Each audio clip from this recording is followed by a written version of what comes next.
네, 오늘부터 저희는 오늘과 한 다음 주 정도에 한 두세 번을 통하여서 사마리아 여인에 대해서 함께 좀 보는 시간을 가져보고자 합니다. 오늘 저희는 4장 9절부터 말씀을 읽었지만 오늘 본문의 말씀은 4장 1절부터 쭉 이어지는 말씀으로 보는 것이 맞다고 생각이 되어집니다. 여러분, 이 사마리아 여인을 우리가 볼 때 수가성에 있는 사마리아 여인을 예수님께서 만나시고 그와 대화하시며 그가 이제 주님이 참된 메시아임을 발견하게 되어지고 동네 한가운데 들어가서 예수님을 증거하는 내용에 대한 말씀이 오늘 4장에 기록되어 있습니다. 우리가 이 4장에 있는 사마리아 여인의 말씀을 모르는 것이 아니기 때문에 사실은 생소하지 않습니다.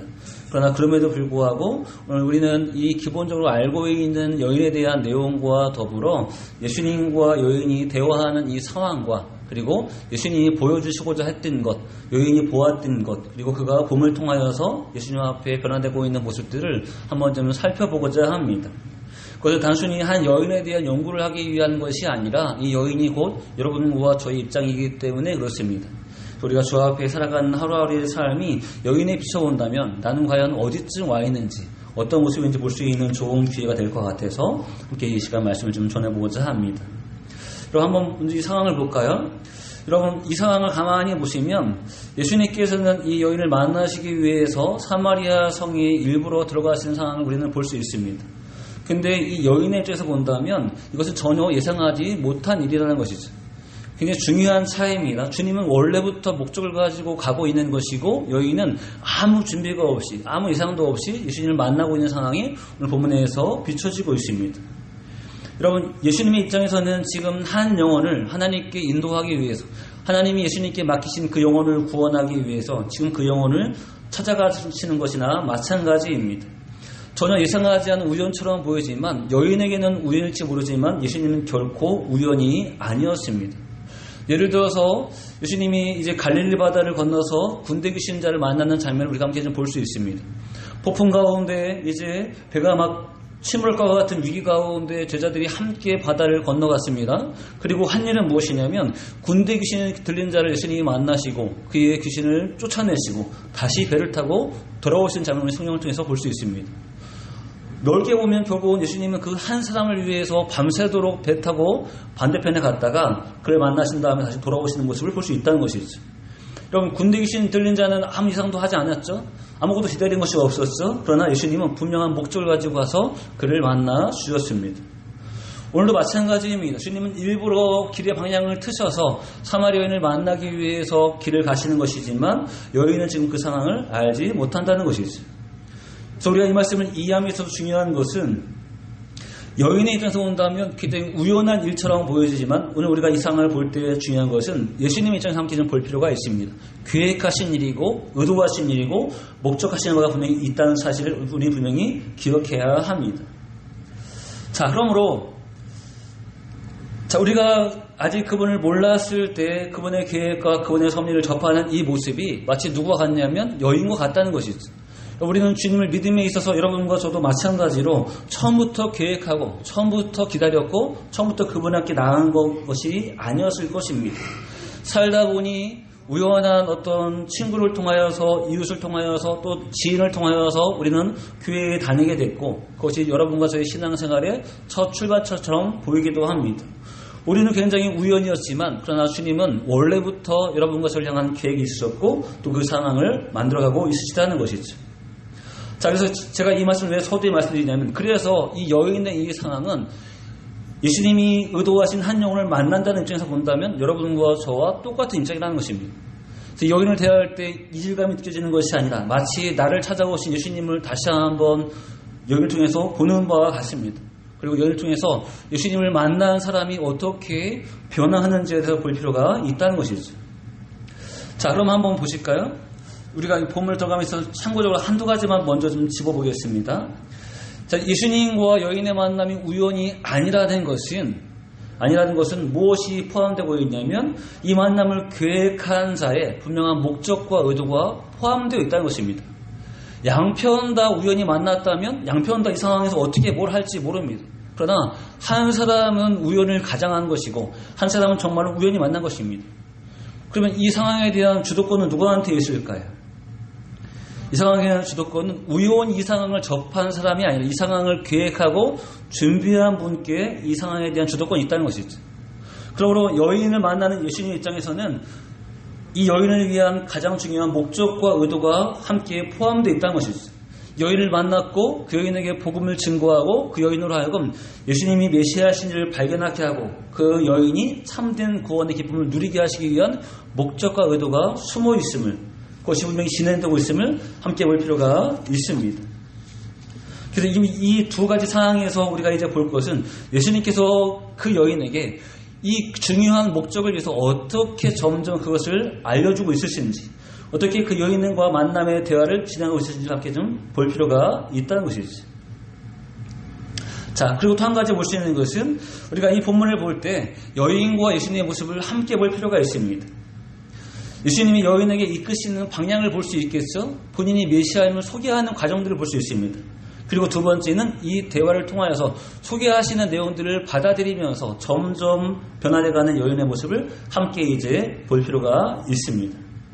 자, 이제 이렇게 서두를 먼저 설명을 드리고 이제 좀 더 오늘은 좀 이렇게 조목조목 좀 단계로 넘어가면서 말씀을 좀 대해보도록 하겠습니다. 먼저 6절과 7절을 보시면 아까 얘기했던 것에 대한 이제 전개입니다. 여인이 예수님을 전혀 모를 때 예수님이 여인의 삶의 상황으로 들어오시는 모습을 볼 수 있습니다. 중요한 것은 여인의 삶의 상황으로 예수님이 들어오신다는 상황입니다. 여러분, 여인의 삶의 상황이 무엇이죠? 6절과 7절에 보시는 바와 같이 여인은 지금 물이 필요해서 물을 기르러 오고 있는 상황입니다. 자신의 일상 가운데 어떤 특별하게 구분된 시간과 특별히 구분된 행동을 하는 것이 아니라 이전과 똑같이 필요한 물을 기르러 가는 그 삶을 지금 그 여인은 살고 있습니다. 그래서 아무런 어떤 특별함이 없죠. 여인의 입장에서 볼 땐. 그런데 예수님이 그 가운데 들어와 있으시다는 것이죠. 그럼 7절 볼까요? 사마리아 여자 한 사람이 물을 기르러 왔음에 예수께서 물을 좀 달라 하시니 라고 씁니다. 이 여인은 예수님께 물을 대접하기 위해서 온 것이 아닙니다. 자신이 필요한 물을 매번 들어오는 시간에 지금 들어온다는 것이죠. 놀라운 것은 바로 그 삶의 한가운데, 그의 필요를 위해서 움직이고 있는 그 삶의 한가운데 예수님이 들어와 있으시다는 것이죠. 그리고 지금 예수님이 그에게 말씀하실 때 어떤 특별한 것을 얘기하지 않습니다. 그가 다루고 있는 것, 그가 뜨고 있는 그 물을 지금 예수님이 달라 얘기하십니다. 목적은 정말 물이 필요해서 정말 목이 타서 그러신다기보다 지금 그의 삶에 본인이 들어오시고 본인을 살짝 비춰주시는 것이 예수님 지금 첫 번째 보여주시는 모습입니다. 자, 여인은 이 자신에게 찾아오신 예수님을 반가이 맞이할 수 없습니다. 굉장히 이 여인은 이 예수님을 낯설게 대하고 있다는 것이죠. 우리가 한번 읽었던 말씀이지만 한번 보실까요? 9절 한번 읽어보실까요? 9절 있습니다. 시작.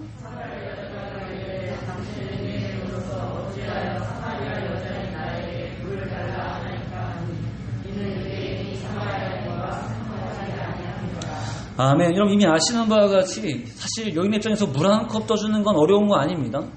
너무나 쉬운 일이죠. 본인이 다루고 있는 것이고 지금 뜨고 있는 물을 한 컵 대접하는 건 어렵지 않습니다.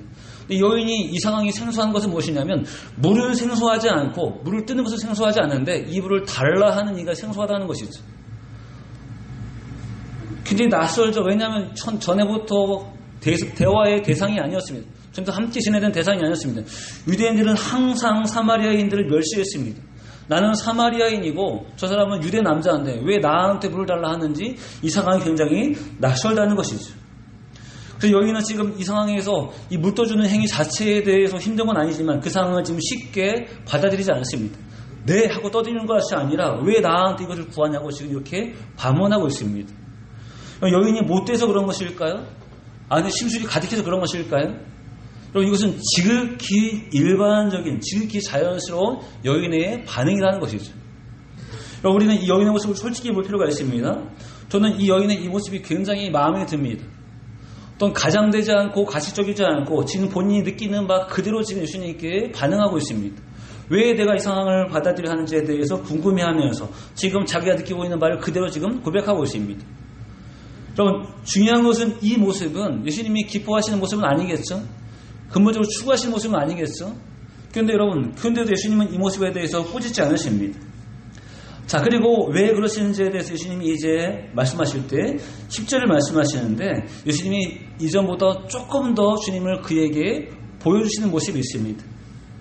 지금 예수님은 여자에게 물을 구했지만 사실은 물을 먹기 위해서 지금 여자에게 대화를 건 것이 아니라 10절을 가만히 보니까 그 여인에게 생수를 주기 위해서 여인을 지금 만나고 있음을 볼 수 있다는 것이죠. 자, 10절 볼까요? 예수께서 대답하여 이르시되 내가 만일 하나님의 선물과 또 내게 물을 좀 달라 하는 이가 누구인 줄 알았더라면 네가 그에게 구했을 것이요 그가 생수를 내게 주었으리라. 아멘. 여러분 보세요. 만약에 물이 목적이었다면 자, 예수님이 여인에게 물을 달라 했습니다. 여인이 지금 왜 나한테 물을 구하냐고 했습니다. 물이 목적에서 예수님이 뭘 얘기하셔야 될까요? 그래도 좀 한 잔만 줘 이렇게 하지 않을까요? 그래도 한 모금만 줘 이렇게 하지 않을까요? 그렇죠? 왜? 물이 목적이었기 때문에. 근데 흥미로운 것은 10절에 들어가면서 뭐가 없어졌냐면 처음에 구했던 물에 대한 필요성이 싹 없어졌습니다. 물에 대한 근거가 없어졌습니다. 그것이 진짜 목적이 아니었습니다. 그 물은 무엇이었죠? 여자에게, 이 여인에게 그의 삶의 한가운데 들어가서 그가 익숙한 것에 대한 것을 근거로 그 여인에게 말을 거는, 그 여인에게 본인을 비춰주는 도구에 불과했습니다. 진짜 중요한 것은 예수님은 지금 10절을 말씀하시고 반대로 예수님이 그에게 생수를 주시기 위해서를 지금 여기서 볼 수 있습니다. 이 생수는 무엇이었을까요? 다른 말로 얘기하면 하나님의 선물이었죠. 예수님 자신을 그에게 보여주시는 것이었죠. 그것은 메시아적 예수님을 보여주시는 것이었습니다. 그리고 이 메시아적 예수님을 여인이 깨닫고 예수님께 그 여인의 필요를 구하고 예수님이 그에게 생수를 주시는 것이 주시고자 했던 진짜 선물이었습니다. 그것은 마시는 물이 아니라 더 깊이 본다면 그것은 예수님이 그에게 주시고자 하는 믿음과 구원에 대한 내용이겠죠. 그것을 말씀하십니다. 자, 주님은 지금 그에게 그에게 진짜 주실 것에 대해서 한번 살짝 더 비춰주십니다. 자, 그런데 이것은 단순히 여인에게만 오신 것이 아니라 지금 여기까지만 먼저 살펴보신다면 예수님이 여인에게 찾아오시는 모습으로 볼 수도 있겠지만 예수님 여러분과 저에게 찾아오시는 모습과도 함께 같이 볼 수 있다는 것이죠. 예수님 여러분과 저희 일상 가운데 들어오셨습니다. 우리가 살고 있는 일상 가운데 들어오셔서 그분을 살짝 비춰주셨습니다. 그분이 누구신지에 대해서 때로는 우리의 관심사를 통하여서 우리의 직업적인 부분을 통하여서 아니면 교제하고 있는 이웃을 통하여서 여러분과 저에게 살짝 그분을 비춰주었습니다. 그리고 우리가 이제 예수님에 대해서 궁금해할 때 예수님은 조금 더 깊이 여러분과 저에게 비춰주시고 알려주십니다. 진짜 목적은 무엇이냐면 여인에게 주시고자 했던 선물처럼 우리에게 참된 믿음과 구원을 주시고자 했던 것을 우리는 이 과정을 통해서 이렇게 살짝 먼저 볼 수 있습니다. 그래서 가만히 보시면 우리 보실까요? 성경에서 만나는 사람들을 볼 때마다 그 경우가 달랐습니다. 예수님이 정말 그들의 그것이 필요해서 말씀하시는 것이 아니라 때로는 요구하시는 것이 있었지만 그거 진짜 목적이 아니었습니다. 부자 소년에게는 때로는 재물을 팔아서 나눠주라고 얘기하셨고 오병이어를 베푸실 때에는 너희 중에 있는 것이 무엇인가를 물으셨습니다. 그리고 아브라함에게는 이삭을 바치라고 얘기하셨습니다. 그럼 분명히 각자마다 요구하신 것이 다르죠. 그러나 예수님의 목적은 그것을 꼭 내가 받아서 챙겨야겠다, 내가 받아서 뭔가 해야겠다라는 목적이 있지 않았습니다. 그의 관심사, 그가 하고 있는 중심적인 부분을 통하여서 예수님이 다시 한번 그분을 비춰주시기 위한 더 깊은 대화로, 더 깊은 수단으로 그런 것들을 모셔서 우리의 접촉점을 만들어 주신다는 것이죠. 그와 같이 여러분과 저에게 주님께서는 우리가 아직 기억하지 못하지만 잘 모르지만 주님 여러분과 저에게 그렇게 찾아오셨다는 사실입니다. 또 한 가지 볼까요? 자, 여인은 여기서 이제 이렇게 예수님이 보여주신 가운데 첫 번째 성장점이 나타납니다. 11절부터 14절 말씀인데요. 그가 예수님과 대화해서 이제 기존에 있었던 예수님을 보았던 유대 남자로 보았던 그의 관점이 바뀌는 그 과정을 함께 좀 볼 수 있습니다. 자, 10절을 보시면 자, 예수님이 주시고자 했던 것이 분명히 나와 있죠. 예수님이 주시고 했던 건 정말로 귀한 구원에 대한 것이었습니다. 근데 놀라운 것은 10절을 들은 여인의 반응이 11절인데 이 여인은 이 모든 것들을 다 이해하지 못했습니다. 여인 볼까요? 여자가 이르되 주여 물을 기를 그릇도 없고 이 우물은 깊은데 어디서 당신이 생수를 얻겠사옵나이까. 아멘. 여인에게 꽂히는 것은 구원, 영생 이런 것이 아니라 생수 이것에 대해서 지금 그가 여인이 궁금해합니다. 그 많은 말씀 가운데 그 여인이 들은 것은 생수라는 말뿐입니다.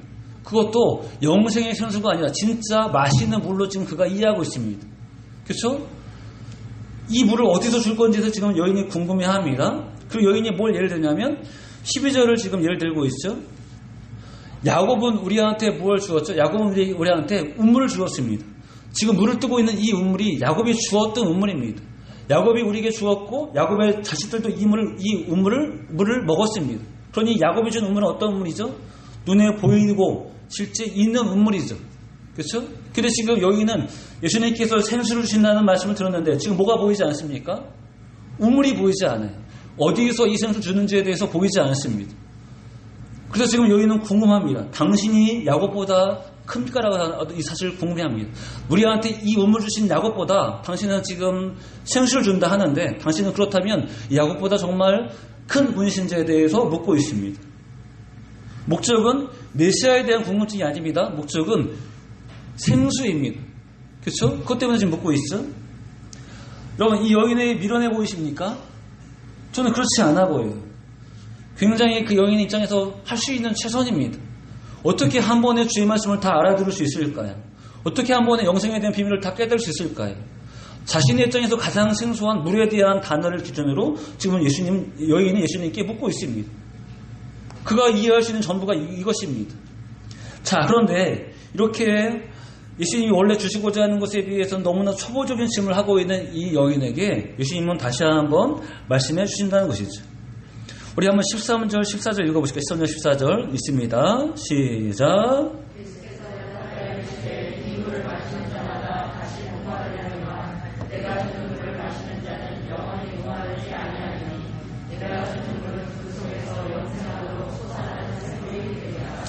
아멘. 여러분, 예수님은 이제 이 물에 대해 말씀하십니다. 놀라운 것은 이 대화가 잘 맞지 않습니다.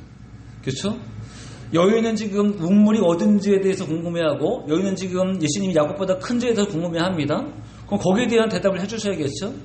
예수님 지금 다른 대답을 해주십니다. 예수님은 그보다 더 이제 다른 대답을 해주실 때 물에 대한 대답을 했습니다. 이 우물을 마시는 자는 다시 목마르지만 내가 주는 물을 먹는 자는 영원히 목마르지 아니할 것이라는 말을 해주십니다. 언뜻 이해가 안 가서 보지만 예수님은 이 물의 가치를 주시고자 하는 생수의 가치를 다시 한번 말씀해 주신다는 것이죠. 자, 그런데 여인의 반응이 또 흥미롭습니다. 15절 보실까요? 여자가 이르되 주여 그런 물을 내게 주사 목마르지도 않고 또 여기 물 기르러 오지도 않게 하옵소서. 아멘. 여자가 바로 이 물을 구합니다. 아니 제가 우물 어디 있는지 여쭤봤잖아요. 제가 야곱보다 크신지 여쭤봤잖아요. 왜 그거 대답 안 해주시라고 지금 묻고 있지 않습니다. 놀라운 것은 여인이 또 뭐하고 있죠? 예수님이 말씀하시는 것을 지금 그대로 받고 있습니다. 그래서 그 말씀을 근거로 다시 한번 예수님께 고백하고 있다는 것이죠. 근데 역시 뭐예요? 역시 이 여인이 구하는 것은 먹으면 목마르지 않는 물을 지금 구하고 있습니다. 영생 그런 거 아니고 그냥 먹으면 목마르지 않는 물 그걸 구하고 있습니다. 왜냐하면 그것이 여인이 이해할 수 있는 전부이기 때문이었습니다. 자, 여기까지 보면 완성된 모습이 아닙니다. 주님이 주시고자 하는 완성된 것이 아닙니다. 근데 중요한 건 무엇이 보이시죠? 예수님과 여인이 대화하면 대화할수록 점점 그 여인이 예수님께서 말씀하시는 것을 기준으로 그가 추구하는 것이 달라집니다. 야곱의 우물에서 나는 그 물만 계속 주장하는 것이 아니라 처음에 그 물을 들어왔지만 이제 주께서 주시고자 하는 그 물에 대해서 관심이 있어하고 거기에 대해서 호응이 가게 되고 그리고 그 말씀을 근거로 바로 그것을 나한테 달라고 구하는 모습이 지금 보여진다는 것이죠. 아무것도 모르는 여인이지만 점점 그분과 대하면서 점점 그의 인식과 그의 갈망의 대상들이 바뀌어지는 것을 볼 수 있다는 것이죠. 이것이 여인의 첫 번째 성장점입니다. 이전과 달라지는 것입니다. 믿음이 완벽한 모습은 아니지만 점점 바뀌어지는 것입니다. 여기서 두 가지가 보이죠. 예수님은 그 여인에게 정답을 강요하지 않습니다. 이게 최고야, 이게 정답이야, 무조건 믿어 이렇게 얘기하지 않습니다. 여인에게 점점 그 여인의 수준에 맞춰서 하나하나 지금 말씀하시면서 그 여인으로 하여금 예수님을 이해할 수 있는 단계를 지금 만들어가고 있으십니다.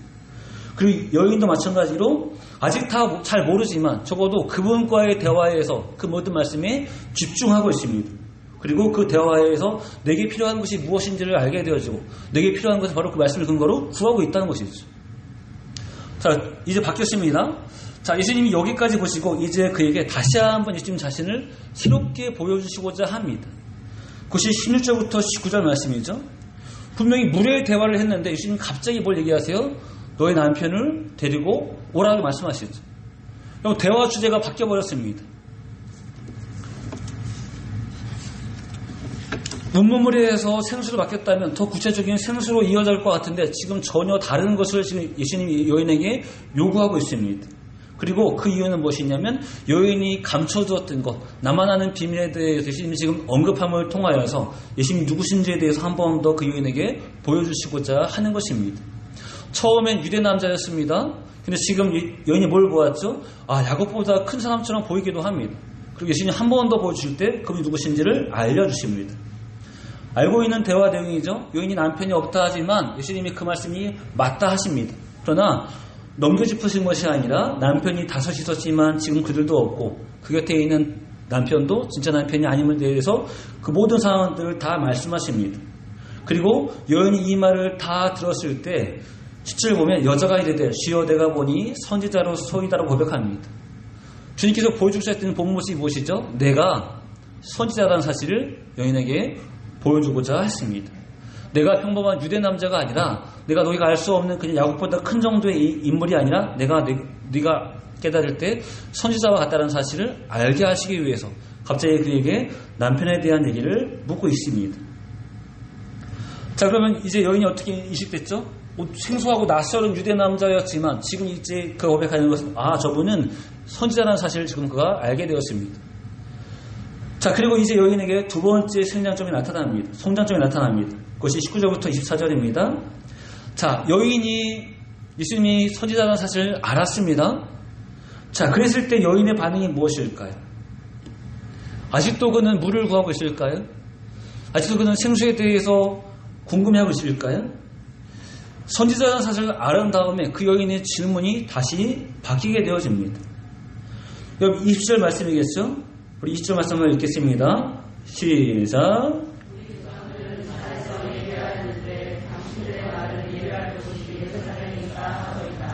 아멘. 여러분 이제 여인의 궁금증이 무엇이죠? 예배입니다. 예배. 어디서 예배하는 것이 맞냐고에 대한 궁금증입니다. 이 무례에 대한 것은 이미 오가는 데 없고 지금 여인은 다시 한번 선지자로서 그분께 진짜 궁금했던 것을 묻고 있습니다. 우리는 지금 이 산에서 사마리아 근처의 산에서 지금 예배하고 있는데 당신들은 예루살렘에서 예배하고 있는데 과연 어디서 예배하는 것이 맞는지에 대해서 이 예배에 대해서 궁금해하고 있습니다. 여러분 이것을 볼 때 우리가 뭘 볼 수 있냐면 여인이 메시아를 알지 못했지만 그 여인 가운데 예배에 대한 궁금증이 항상 있었다는 것이죠. 하나님께 예배하는 것이 어디가 맞은지에 대한 궁금증이 있었습니다. 그리고 선지자라는 사실을 알았을 때 그 궁금증을 이렇게 묻고 있습니다. 예수님은 이 궁금증에 대해서 이렇게 대답하십니다. 21절 말씀하시죠. 예수께서 이르시되 여자여 내 말을 믿으라. 이 산에서도 말고 예루살렘에도 말고 너희가 아버지께 예배할 때가 이르리라. 아멘. 장소가 중요하지 않다는 사실을 장소적인 개념에서 예배를 이해할 것이 아닌 것에 대해서 말씀하십니다. 자, 그리고 얘기하시는 것이 22절입니다. 너희는 알지 못하는 것을 예배하고 우리는 아는 것을 예배하노니 이는 구원이 유대인에게서 남이라. 아멘. 예수님이 진짜 알려주고자 하는 것은 너희가 모르지만 우리가 아는 것에 대한 부분입니다. 그리고 구원이 유대인에게서 난다는 사실입니다. 그것을 다른 말로 얘기하면 메시아가 유대인으로부터 온다는 사실과 복음이 유대인을 통해서 증거된다는 사실에 대해서 지금 말씀하시는 것입니다. 이것은 사마리 여인이 아직 알지 못했던 부분이었습니다. 그가 궁금했던 것은 예배의 장소였던 것이지 메시아와 구원에 대한 그 일에 대해서 잘 몰랐습니다. 그래서 예수님은 이 말씀을 하시면서 그가 궁금했던 예배에 대한 강조점을 24절과 24절에서 한 번 더 말씀하십니다. 영과 진리로 예배할 때가 올 것이고 영과 진리로 하나님을 예배하라는 사실에 대해서 그에게 알려주고 있습니다. 자, 이렇게 들었을 때 여인이 뭘 보게 됐냐면 내가 메시아에 대해서 잘 몰랐구나. 내가 메시아에 대해서 잘 몰랐구나 하는 사실을 그가 이제 깨닫게 되어집니다. 그리고 이 가운데 지금, 죄송합니다. 자, 이렇게 메시아에 대해서 몰랐던 그 여인이 자신이 알고 있는 메시아에 대해서 이렇게 예수님께 한 번 더 언급합니다. 이제는 좀 전에는 예배에 대해서 그가 궁금했던 것을 얘기했다면 내가 알지 못했던 메시아에 대해서 예수님께 한 번 더 얘기한 것이 25절 말씀입니다. 우리 한 번 더 읽고 25절 읽을까 있습니다. 시작.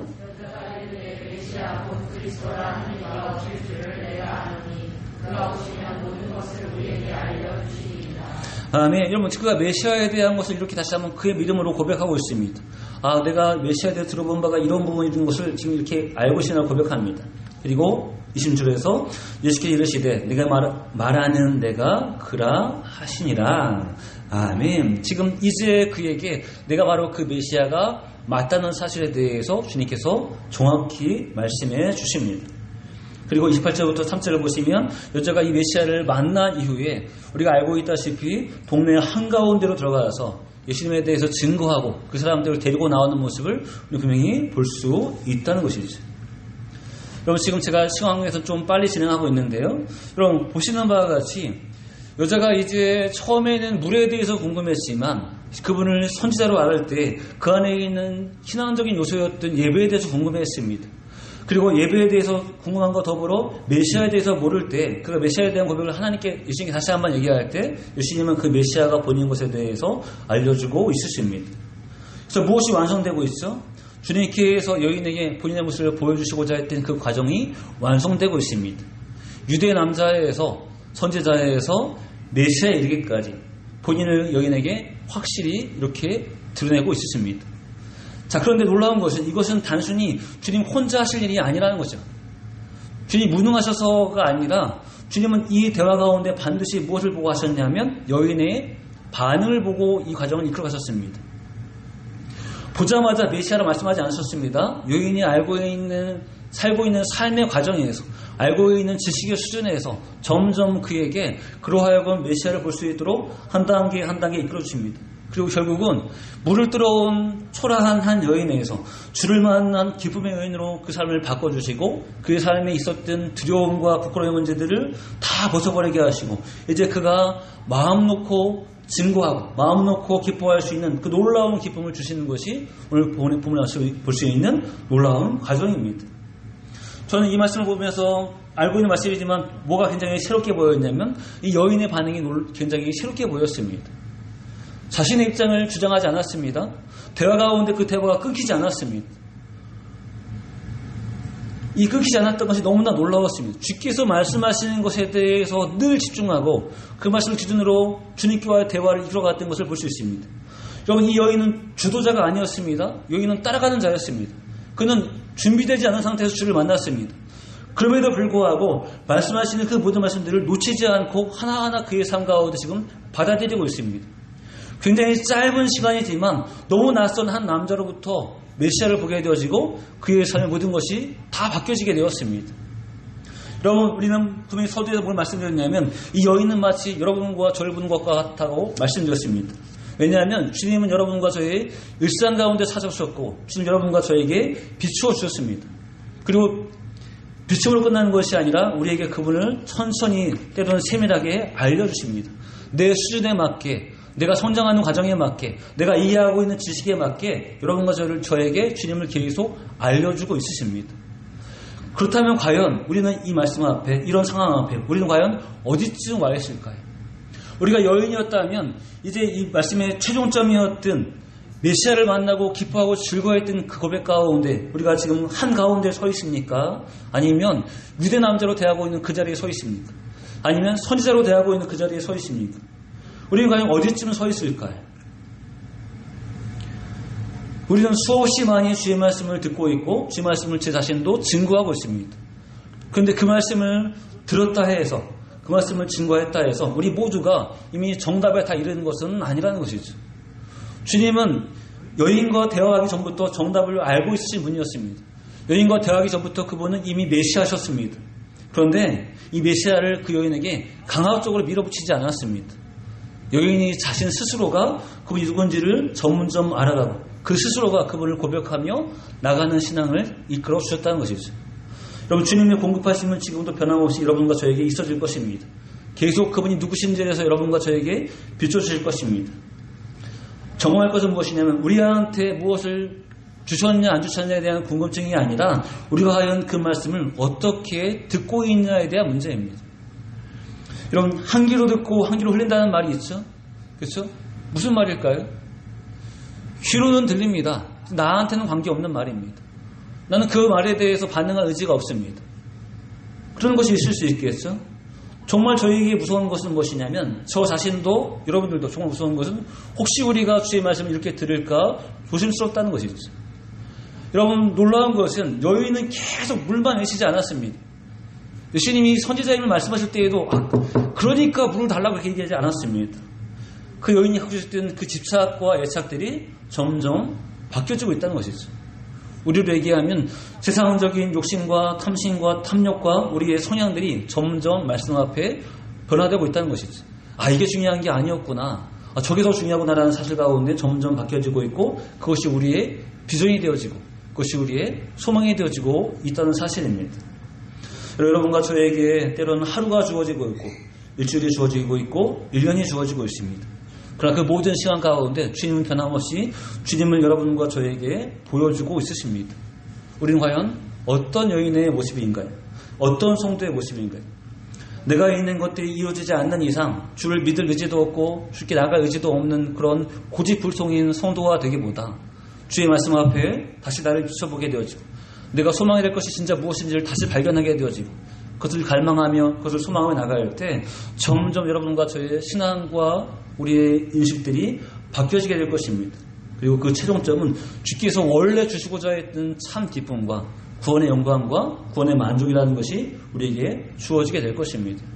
여러분, 목사인 저도 성도인 여러분들도 혹시라도 우리 가운데 이렇게 큰 감격과 감동이 덜하시다면 또는 있었다가 식어졌다면 여러분과 제가 다시 한번 주의 말씀 앞에 비춰보면서 그분의 말씀을 귀 기울이고 그 말씀을 따라서 다시 걸어가야 될 삶을 준비해야 합니다.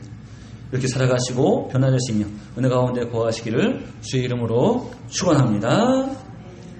기도드리겠습니다.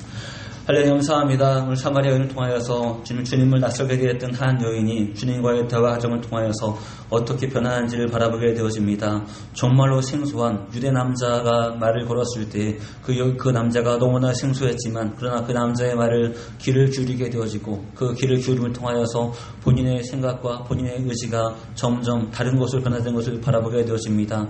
물을 구하였던 마시며 목마르지 않은 물을 구하였던 그가 이제는 메시아를 만나게 되었고 메시아를 통하여서 물에 대한 갈급함이 아니라 참된 구원과 영원한 생수에 대한 만족으로 기뻐하는 모습을 함께 바라보게 되어집니다. 주님께서는 우리의 삶 가운데 찾아오셨고 우연이지만 우연치 않게 찾아오셨으며 계속해서 우리에게 참된 구원자 되신 주님을 비춰주시며 알려주신 사실을 알 수 있도록 인도하여 주옵소서.